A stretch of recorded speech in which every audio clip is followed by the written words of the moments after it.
Hello, everyone. Glad you could be with us today. I'm Dave Rubenstein, Editor-in-Chief of SD Times and Conference Chairman of the Value Stream Management Conference, VSMCon. I'd like to welcome you to today's SD Times live panel discussion. It's called Unlocking Real-World Outcomes with Value Stream Mapping. So increasing collaboration between teams to create customer value is now essential to doing business in the modern enterprise. But while understanding and reimagining how value is created through these streams rather than functional processes, that becomes ever more important to realize the value stream and creating value for stakeholders while carrying on with business, which we know is challenging in today's environment. So before we get started, I have a couple of quick announcements. Today's session is going to be followed by a live Q&A. So at any point during the discussion, if you want to ask a question, simply go to your control panel, go to the questions tab, type it in, and we'll get to as many as time will allow. Secondly, this is being recorded, so it'll be available tomorrow on demand on sdtimes.com. So to get started with the conversation, I'd like to introduce today's panel. First with us is John Turley. He's a digital transformation consultant at Adaptivist. He's a pragmatic leader with 25 years experience working in companies at all levels, from teams to C-suite, bringing value, adding change to the way organizations really work. John, thanks for being with us. Pleasure, good to see you all. Okay. Also with us is Matt Saunders. He's the head of DevOps at Adaptivist. And Matt heads up the DevOps function for the CIO there at Adaptivist. Matt, how you doing? I'm doing just great. Thank you very much, Dave. Good. Finally with us is Will Lytle. He's the COO at Plandeck. Plandeck is a SaaS platform that provides end-to-end insights into your software delivery process. Gentlemen, thanks so much for being with us. So let's kick things off, all right? Matt, let's start with you. So, we talk about value stream a lot at SD Times. Creating maps, looking for bottlenecks and blockages in your process, eliminating them, and constantly improving your processes. So what does good value stream management look like? Isn't it just doing Agile and DevOps the right way? What is your view on that? Thanks, David. That's a great question. Quite a pertinent one to start with, because yes, we hear about value stream mapping in the context of Agile and DevOps, or maybe even in terms of it being something that people do in response to Agile and DevOps failing in some way. And yeah, if you get purist about it, I think you could say that what we do in value stream management and value stream mapping exercises is very much Agile, and it is DevOps from the cultural and process type perspective. But then if you look again, then we find that VSM can add to what you're already doing in an Agile and a DevOps initiative. And so good, I think, looks like using these tools, using them carefully, or using the techniques of VSM carefully to support Agile development and to support a DevOps way of working in a way that is cohesive and brings all those three things together. That would be my start for 10 on that. Mm-hmm. John, Will, have anything to add to that?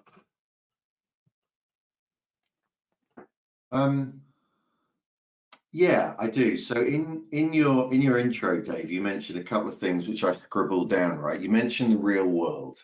So value stream mapping and management, or Agile or DevOps in a book, that's not in the real world, is it? In the real world, we want to see increasing collaboration, right? And when you see increasing collaboration, it's really obvious.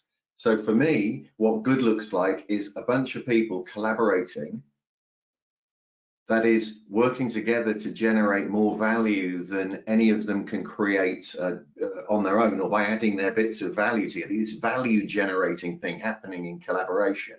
And this tends to be quite joyful. People tend to enjoy engaging meaningfully with their colleagues. So you can see this, right? So this is what good looks like to me. And as people start to engage and they start to collaborate and they start to learn together, things change. Emergent change occurs without the need to sort of tune things through management diktat or changes to process. So for me, being I suppose my area of specialism is sort of the people and culture element of it. It's when people are enjoying themselves, that's what good looks like to me in that value creation process. Excellent. To add on to what John said there, and we often, for years, have talked about value as a rather abstract or nebulous concept in business, and particularly in IT, right? When we talk about software delivery, one of the real benefits, I think, of value stream management, the exercise of it, is what it brings to that collaboration, that conversation, and really an understanding of what value represents for whatever business. What does that mean to the end user? What does it mean to, Matt said, the stakeholder, whether it's an internal stakeholder or an end user, whatever that might be.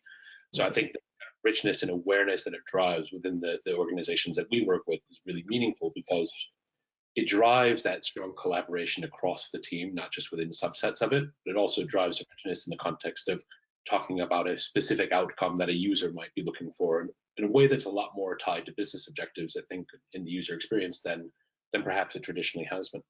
Mm-hmm.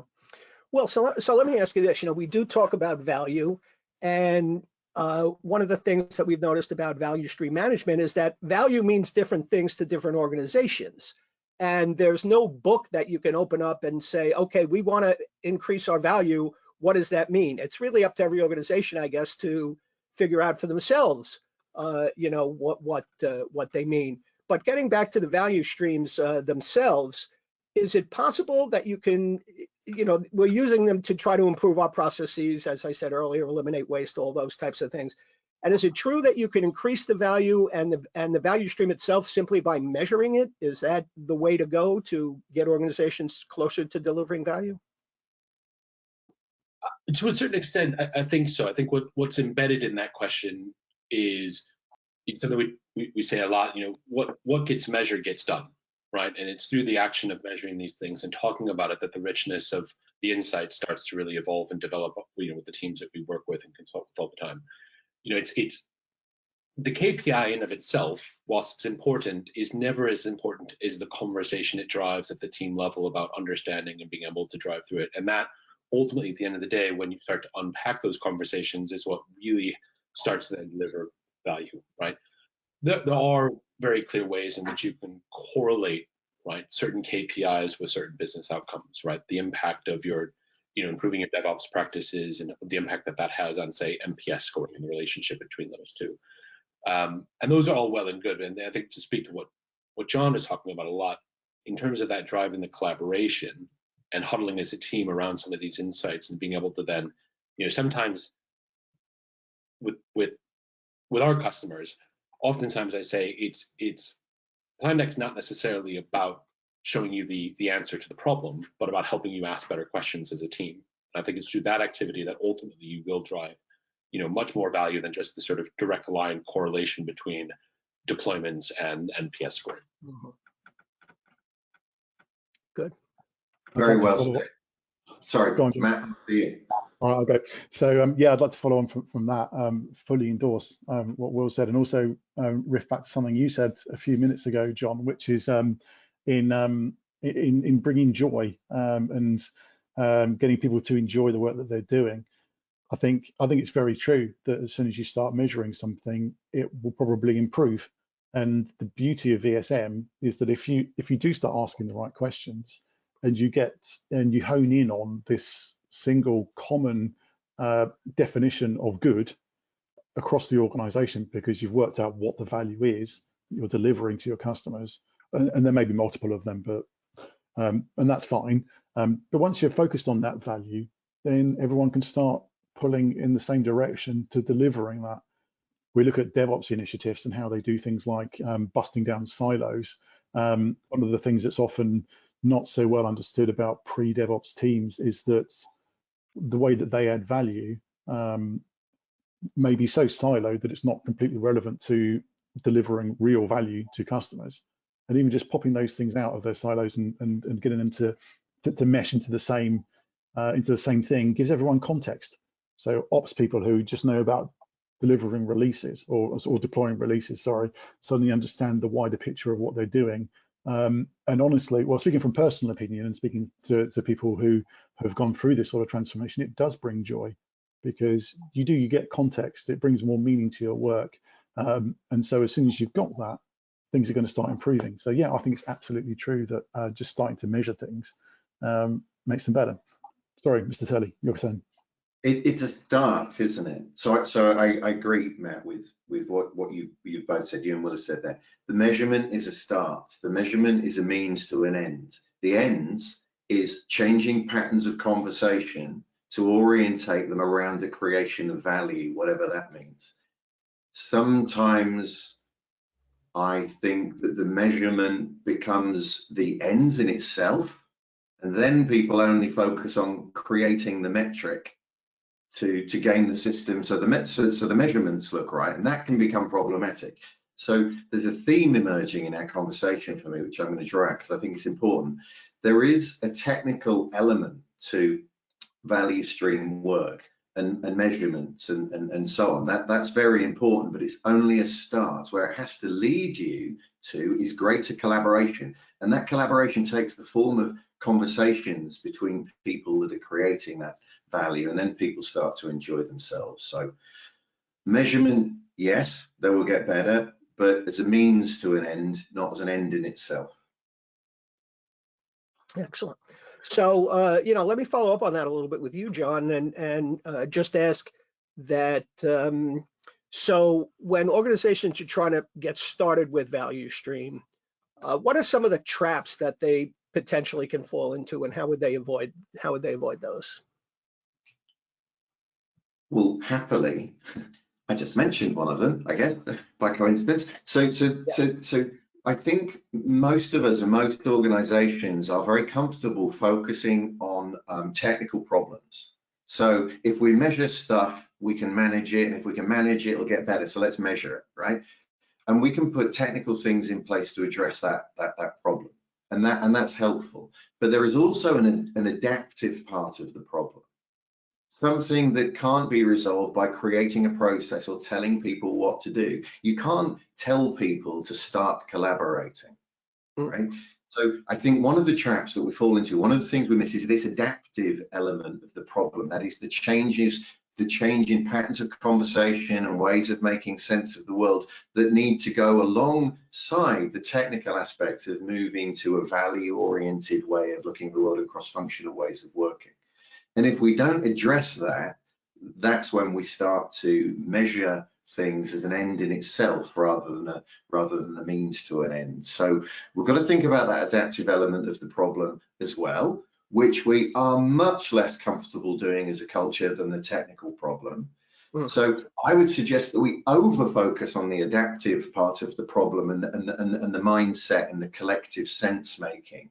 We pay more attention to that because that's the bit that we don't know. And for me, that's the critical difference between success and failure of initiatives that try and shift people from functional to cross-functional ways of working. The number of times I've been involved with groups of people moving from functional to cross-functional ways of working, and you think you've got everything right and everybody's enthusiastic, everything's in place, but it just doesn't quite take off. The collaboration just doesn't quite light up. I mean, that's when we miss the adaptive part of the problem. So we should pay more attention to that, to mindset and patterns of conversation, and to motivation, not just the amount of motivation people have to work in cross-functional ways, but the type of motivation that people have got, because motivation in a cross-functional context is more complex than in a functional context. So keep an eye on the motivation as well, and avoid those adaptive pitfalls. So we just got a question actually from one of our attendees that follows up just on what you were saying. And he would like to know, so what measures are recommended for an organization which has just started on adopting value stream management? Are there any guidelines on this? Is that measures in terms of controls or measures in terms of metrics? Either, I guess. I think the first place to start is understanding kind of the let's assume that you've got some level of value stream mapping in place. Okay, let's start from that premise, and that you're not actually that far up the journey. the area that I first started is, how do you know what the process looks like? How do you know what the flow of value looks like? And there are kind of two ways of being able to understand that. One is literally the flow of work from ideation all the way to the customer. Can you actually track what stages things go through, how effectively it moves through, how people are collaborating, or how that collaboration is recognized in the patterns of that data, I think is important. And then the other area where I would start is what are your biggest risks to that flow of valuation? For example, right, a team that is delivering software in a Scrum methodology, right, and they're sitting working sprint by sprint by sprint, in sort of a planning out some view of a roadmap, what it looks like over the next couple of months. The one thing that's going to be a big risk for them, of course, is going to be any sort of quality issues that might have, which is going to distract further down the road. And so being able to then understand how that distribution of work and focus in your planning is going to potentially be impacted by that different type of work and what you're doing in advance to be able to control that. So for instance, do you understand the amount of defects that you're resolving versus defects being raised consistently as part of that? And how does that thinking from a mentality perspective factor in how you're planning the next sprint? So when you sit down as a team the day before the sprint kicks off, what assumptions are baked into that planning? Are you going completely towards delivering the maximum amount of stories that your velocity will allow, or are you taking into consideration how do we ensure that we don't build up a technical debt that 3 sprints down the road is going to put us at serious risk of being able to actually continue to deliver that flow of metrics? So I think those are the kind of two areas. One is a recognition of what does our flow look like across that process, and two is how well do we understand the risk? What's going to stop us from delivering that? Mm-hmm. Interesting. I'm curious to know, John. Okay, go ahead. When I work on value stream mapping exercises with teams internally in Adaptavist or our customers, the one I love to know about is when they know what their wait times between the processes are. Right, that seems to me to be almost every time the place you can go and grab some really low-hanging fruit, because everybody is focused on getting a piece of value through the process, and they're focused on the process time, and then the work languishes between processes and nobody pays any attention. So that's a key metric I would be looking at the beginning. Excellent point. So I'm kind of curious, in people who are looking to get started at this, is this kind of almost 1 or 2 steps back to begin to start to move forward? Then you're talking about changing how people work, being more collaborative, starting to examine processes.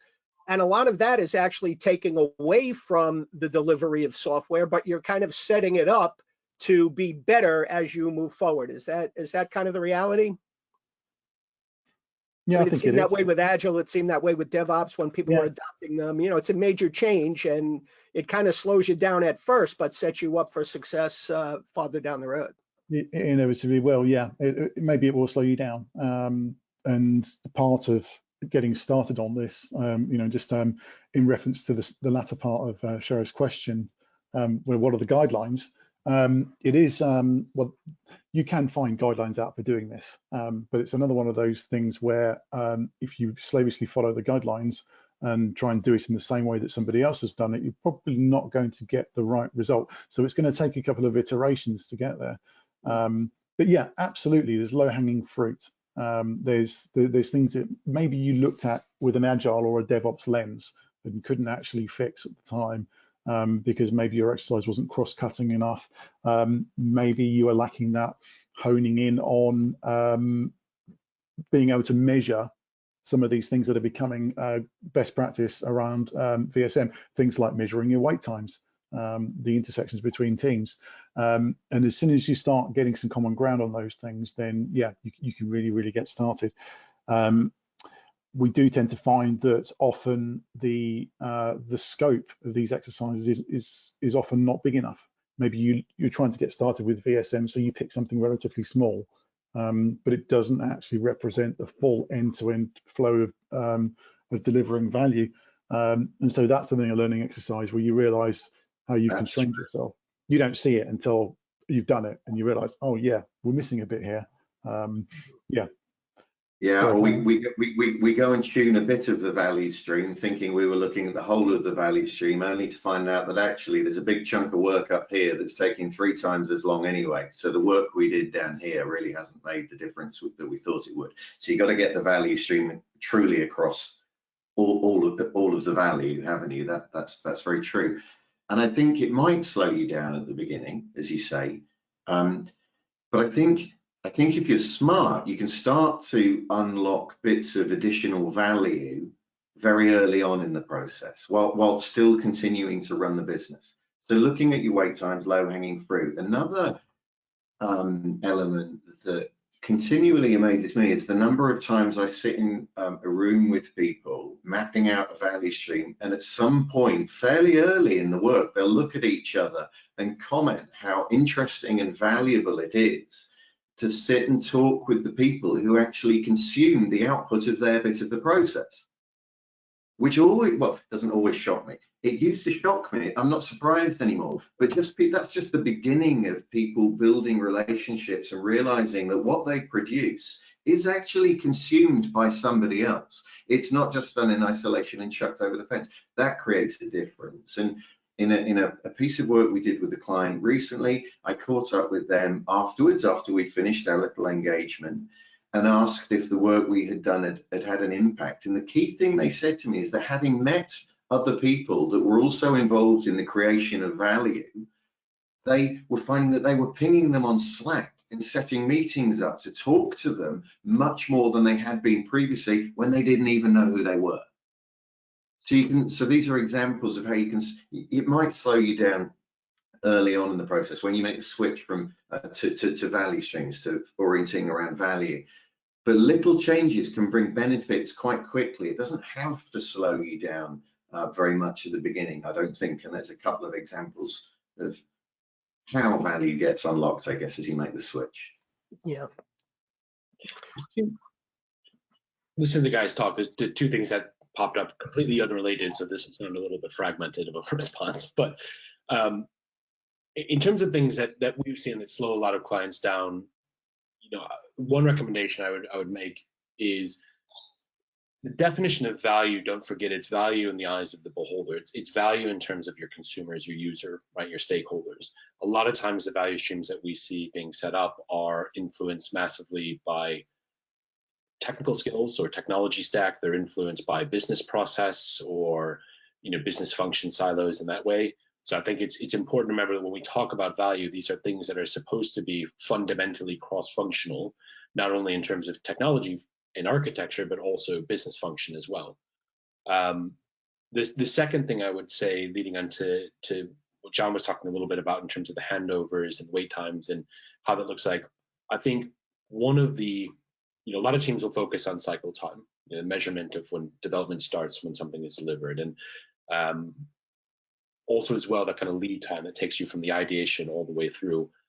One of the things that we talk about a lot with our clients is understanding maturity is unlocked when the relationship between those two evidence a certain level of collaboration and maturity, right? So typically with a lot of clients, it's not unusual to see a sort of 10-to-1 ratio between lead time and cycle time. But driving those two together in some ways is far more meaningful overall from a value stream management perspective than it is whether or not you're able to shave a couple hours off of your wait time for QA or something of that nature as well. So definitely it's not only about the metrics themselves, but also encourage people to think about what are the relationship between one of some of these metrics and what do they mean about where we are in our value stream journey. Excellent. So I know when people look to get started in things and they hear things like Agile and DevOps and value stream, the first question that they're going to ask is, well, can I buy a tool and get this done? People look to shortcut these days. A lot of them don't have the resources and the time to, fully embrace these things. So they're looking maybe for a quick fix here or there. But we know that tools are important. So I'm just curious to know, and maybe Will, I'll throw this out to you, start with you. So what are the benefits of value stream management tools and what do they bring to the table? Yeah, I mean, it's a pretty broad space, and I'll talk a little bit. I'll try not to make this too much about plan deck or anything, but the tools aren't going to achieve the outcome, but the tools will help you start that journey and expedite that journey, right? What I mean by that is, we might be talking about getting an understanding of the flow of value. What does that look like from a data perspective, right? In a non-sort of emotive, non-subjective way, what does the actual data tell us, right? So tools like a plan deck can help you ingest that data from a variety of different tools that the teams are using and get a very objective view of what the delivery process looks like, right? For better or for worse, what does it look like and where do we start our journey, right? Now it's up to the people, the collaboration, the initiatives to be able to drive that changes to move the needle ultimately what you want to do. But I think the benefit that tools can provide people is, one, it gives you a sense of the things that probably you should be thinking about or questions that you should be asking. It gives you a very objective view of the data. And I say objective, I mean, all data needs a bit of context, so it's not entirely objective, right? It does require that element of context to it as well. But at least starts to, I think, expedite getting teams on that journey and focused in the right direction. That's, I think, a lot of the conversations we have with clients is less about how do we set this up, and it's more about what should we be thinking about, what should we be measuring, what are the outcomes that we should be looking at, which, turn back to them. But that's what I see as the benefit of these tools, is they help you articulate some of these initiatives and questions a little bit better. Dave, I can't believe you let the tools guy answer that question first. Oh. I know, pretty slick there, huh? It's all right. It wasn't too salesy. No, it wasn't, absolutely. And yeah, I mean, I would add to that. I would endorse all of that, and I'd add to it and say I think it can cut both ways, because and I think it depends on how far into the deep end you want to go and how quickly, and what your appetite is. Maybe you don't really have a clue about how to map this stuff in your organization, in which case going to tools which have an opinionated, to a degree, an opinionated way of doing this is a brilliant way to go. Or maybe you're full of ideas of how you want to do it and you're like, no, that's fine. All we need is an online sticky note app and that'll do us for now. And then later on, once you need some proper guardrails and guidance from a good tool like Plan Deck, then you bring it in then. So yeah, I think it cuts both ways. You're not going to, if you just blindly put everything into a tool, you're not going to get the results that you want, but I think that's pretty obvious. And equally, if you try and just wing it with a Miro board, you're not going to get what you want either. So yeah, it's the perfect marketplace for tools to be on the agenda here. Excellent. So that kind of leads to a thought that I was having, which is, in a lot of the conversations that I've had with people about value stream, the first question they ask is, where do we get started? How do we get this thing going? And John, maybe I'll throw it out to you as the transformation consultant. What do you advise people when they're looking to get started with value stream? Like, what's the good first couple of steps to get moving? So a sort of flippant answer, or a flippant sounding answer, but which I really mean sincerely, is start wherever you are, right? Wherever you're standing in the moment, you better be involved in creating value. Otherwise, switching to a value-orientated view isn't going to really help if you're not creating value. So let's assume everybody's involved in creating value. Well, wherever you are in that process, that's the place to start, right? Wherever you find yourself. However, if you're the person trying to decide where other people ought to start, one of the things that we might do is use a technique called organizational network analysis to map the relationships that exist between the people that are already in your organization. And we often suggest to our customers that you start at the point of where those silos are already starting to show a little bit of weakness. Right? So where you already have people who have relationships across organizational boundaries, that's probably a good place to go and investigate as a starting point. Or to put it the other way around, those bits of the organization that are heavily siloed, where people just don't get outside their silo and talk across organizational boundaries, that's going to be a trickier place to start, because you have to get those relationships in place first. So I'd suggest starting where the underlying social network is going to lend itself to a lateral flow of information because the relationships are already in place. And you can work out where that is. You might intuitively know it just because people know their organizations, but you could also work out where it is by gathering data about how those social networks are forming with a technique like organizational network analysis. Great. All right, so I just want to remind our attendees that if they have any questions for us, we certainly will try to answer as many as we can. But first, what I want to do is we have a little poll question that I'm going to put out now to folks. Simply, we want to know, are you using value stream management as part of your DevOps initiatives currently? So that's a yes or no. So there it is. We'll give you a few minutes to fill that out, and we'll address this a little later on. But while that's happening, I have another question. I guess we can start with Matt on this one, maybe. So who should take responsibility for doing the value stream mapping? Should it be the product owner? Should it be the business side? Who should take the lead on that? I'm going to start that with a trite answer like John did for the previous question. That it's it's tempting to say everyone.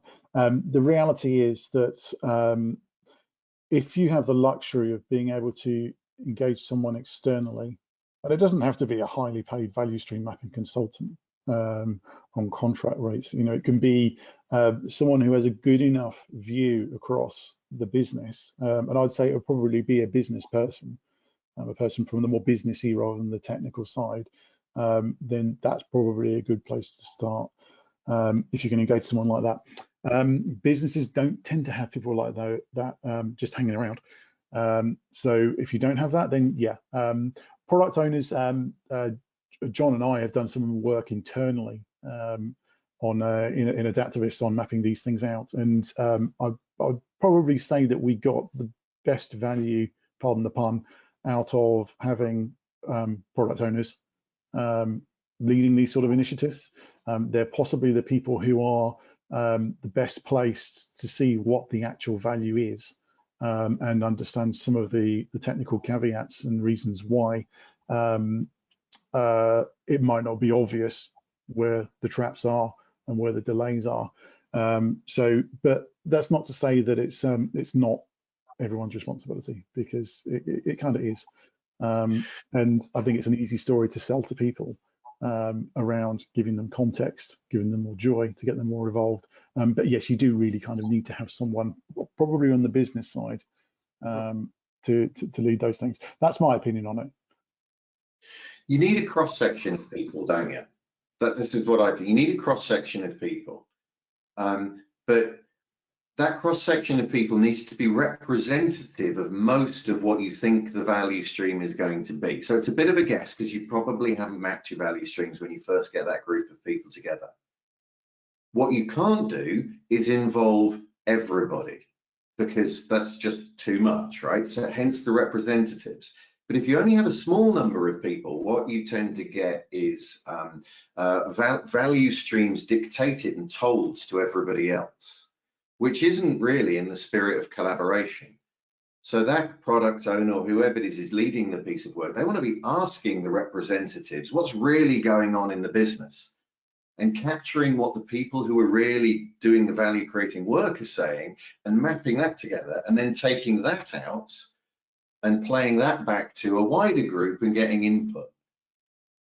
So a representative of each stage of the value stream, but not everybody is what I would say on that one. And then, which is kind of what we tried to do in that example that Matt was talking about internally. And then we found out, initially we found out that not everybody wanted to be involved anyway, so that was good. But then when they weren't involved, suddenly everybody wanted to be involved, so then that wasn't so good. So it is a little bit of a political hot potato about who to involve and who to ask, I suppose. Good stuff. I'll just add a little more colour to that, and again refer back to some earlier answers, which is that we talked a little bit about how in all of the chain, someone's always going to be a supplier, and then someone's going to be a customer. Supplier and customer with air quotes around them. And when things aren't going well, that can lead to tension and stress and politics. And so again, it's another thing where you need to strike that really careful balance of being able to appoint someone to lead it who isn't too invested in one or the other of the sides to the detriment of collaboration and of psychological safety of the entire group. It is a tough one, and I think if the business can go into it knowing that they might get it wrong the first time around, then you'd be better for it. Go on, John. Well, I just love your answer, and I'm getting a little bit excited about your answer. I think it's great because what you don't want that tension that you mentioned. You definitely don't want it to erupt into hostility, because then the collaboration breaks down. But equally, you've got to have some tension. You've got to put people in a room with differing, in my opinion, you've got to put people in a room with differing perspectives. And the tension is going to build between those differing perspectives, because without that tension, there's no mindset shift. There's no opportunity for learning about how other people are working and coming up with new and better ways of doing things.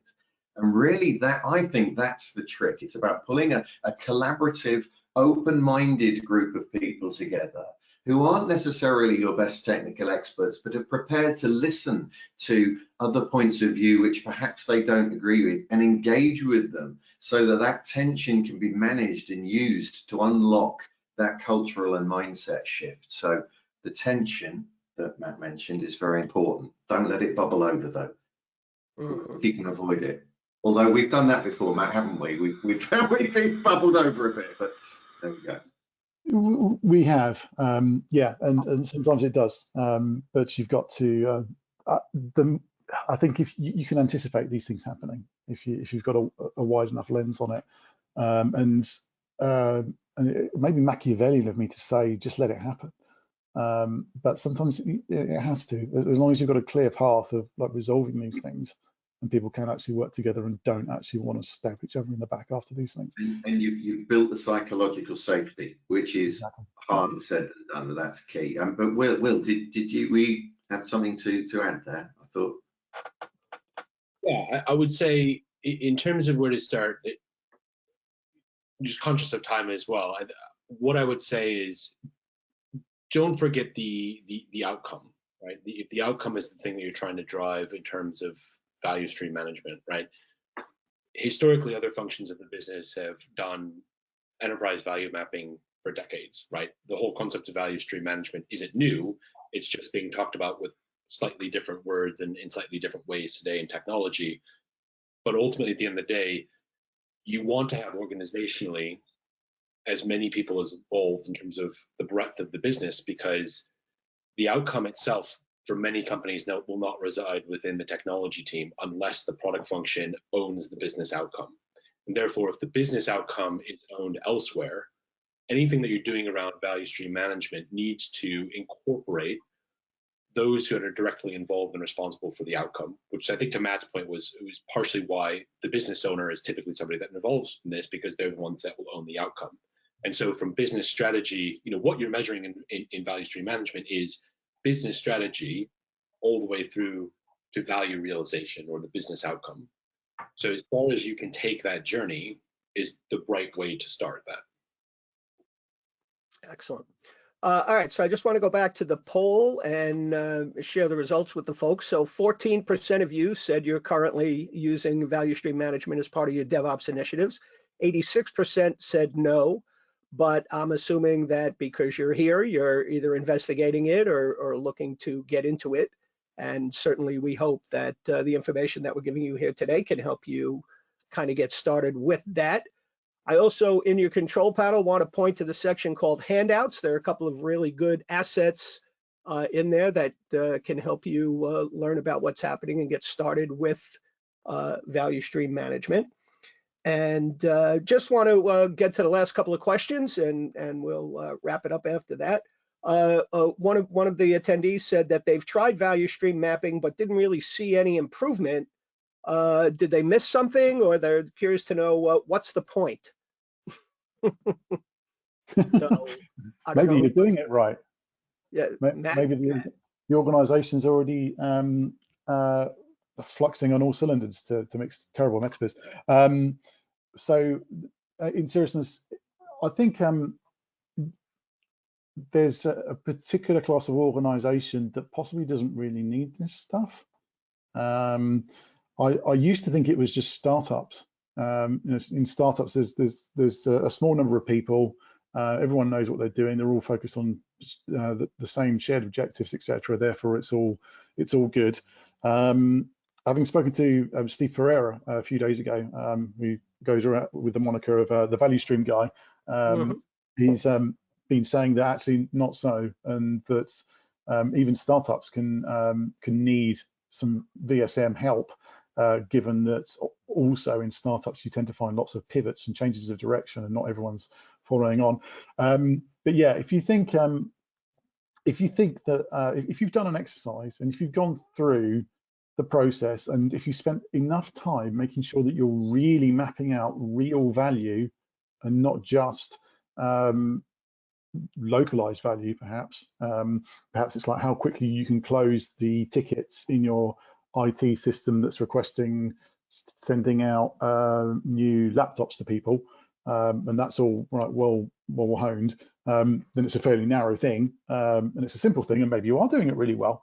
But yeah, I would look and see, maybe do a retro on it. It's like, did we really spend enough time figuring out, have we defined value correctly for us? And have we measured it correctly? Have we even actually measured it? Have we graphed it? What are those wait times? But yeah, you might find that actually things that need doing go through a small number of people. They're all sat in the same room or the same virtual Zoom room or something, and everything's fine. But it does, it's what I would class a smell if everything looks all right. And unless those things I've already talked about. Good stuff. All right. So one other final question that people had that I'll ask for your final thoughts, one key takeaway. Kind of to your point, Matt, somebody asked, if you're good at Agile and Lean, then you don't really need value stream. Is that correct? Well, you've already got it, haven't you? If you're good at Agile and Lean, then you're already creating value. Mm-hmm. I feel like Matt or Will would have been better qualified to answer that one. So I'm going to ask Matt and Will, what do you think about what I just said? Will. The value streams themselves are not process, right? You can be Agile and Lean and not have any value streams, right? Value streams for a company should be the articulation of how your user derives value from your product or service, and how you as a business deliver that, whether through technology or service or otherwise. So I think the two should be separated in some ways. How you deliver value is one question, but how you structure the value delivered into different streams so that you can articulate what that value represents, both in terms of the user, but also strategically. When you map out your product strategy over the next X period of time, you should be able to articulate that within particular value streams to know how you're going to then be able to deliver value to the user, but then also the value to the business stakeholders, right? Whether it's internal or your board or investors and whatever it might be. So it's absolutely critical for us as I wouldn't call us a startup anymore, but as part of our startup conversations, we were very clear on what our value streams were and what that represented in terms of it. So I would, definitely not confuse the two in that sense. Value streams are process. Process is how you deliver value in your value streams. Mm-hmm. Do you think people start out with value stream and use it first internally for their processes to take out things like wait times and the hurdles to delivering a product? So that's certainly one type of value stream. But then when you have that in place, is that the time then to say, okay, we got this down now we should look at what we're delivering to customers? Or, I mean, obviously you have to keep customers top of mind all the time. But I think from what I've heard from people who are at companies adopting this, their first thing is, well, let's get our internal house in order, and then we can look at a bigger picture. Is that a right approach, a wrong approach? I think it's a bit of both again. So yes, we've focused a lot on talking about delivering value to customers. We haven't really defined what customers are. So a customer traditionally would be someone who's going onto your website and is paying for a service or a product, but it doesn't have to be. And you can change that as long as you're very, very careful to make sure that the changes you make respect the boundaries of your actual organization. Here's a slightly contrived example. I currently work reporting into the CIO, and we're responsible for delivering various platforms, various pieces of IT. Our customers are the likes of Turley there, for example. They're internal, and that's a fairly well-defined function. And so we can do value stream mapping internally, and we do inside of the organization, given that fairly fixed structure. And yes, you can go smaller and smaller and smaller, but at the risk of not uncovering that actually the pieces are joined together in the wrong ways anyway, and that those assumptions around organizational boundaries, the Taylorism of the org chart are sacrosanct, and quite often value stream mapping can uncover the weaknesses in that, and so then you have to go broader. But yeah, you get loads of benefit from looking at it from a customer perspective, loads of benefit from siloing it as well, deliberately doing that, as long as you're aware of the boundaries that you put in. Excellent. Okay, so we're getting up on time. So I would just ask each of you for a final thought, final takeaway for our attendees. Let's start with John. Don't forget to address the adaptive part of the problem. I know that lots of the questions have been appear to be about technical aspects of the problem. How do we know we've chalked up the right value stream and so on? That's an important question. But if you don't also think, but it's the easy place to go. If we don't also think about the mindset and cultural shift, the desire to start to collaborate, what that means for people, then it'll just be a technical exercise and it'll fail. Even if it is a company that would benefit from it, because not all would, as Matt said. Great. Matt? I would say, value stream mapping has been around for a while. It's probably almost as old as DevOps, maybe even older. Historians, please don't write in. But the time, so I say that, and it makes me think, well, maybe everyone's already doing it, or nobody's doing it, or it's worthless. I think the timing now around the maturity that we see in things like Agile and Lean and DevOps is showing up some gaps. And I'm not saying value stream management and value stream mapping covers all of those gaps, but probably in the industry now, it feels like where we are in terms of Agile and DevOps and how far they go and what's next, this is the right time. And it doesn't mean you have to do a massive project. Just find somewhere to start. Find some people who are willing to get it started in your organization. Go and make a map. You don't even have to commit, as we talked about earlier, you don't have to commit to changing anything. Just find some things to measure and see if like that brilliant Lean and Agile strategy that you have is actually paying dividends in the right places. Great. Will, we'll give you the last word. Sure, thanks. 2 parts, I would say. I mentioned it a couple of times. Sorry, that was my computer getting a bit excited. The computer wants me to get off. But no, I've hammered on it about a couple of times, but you don't forget, think about what how would your customer explain your value streams? If he or she were to articulate that, what would they say, right? Because there's a better chance that they're going to get it right than you're going to get it right. So I would think about that from their perspective, and that will help you to align outcomes and value streams around what really matters in terms of what you're delivering to those stakeholders. The other thing, and I think John will love this, is incremental improvement is preferred over postponed perfection. Just get started.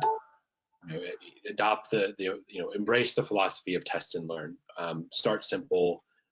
Try to think about how you deliver value, what that looks like, and then iterate from there. And just starting to think about it, measure things will drive the right conclusions at the end of the day. I firmly believe. Mm-hmm. Great stuff. Great stuff. Okay, Will Lytle of Plandeck, John Turley, Matt Saunders of Adaptivist. Thanks so much for being with us today.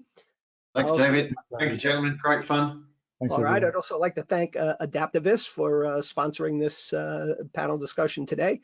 And of course, thank our attendees who have a lot of options for learning and having these kinds of discussions. So thank you for joining us here today. Also would like to remind everyone that VSMCon, SD Times Conference on Value Stream Management, the next one is going to be in May.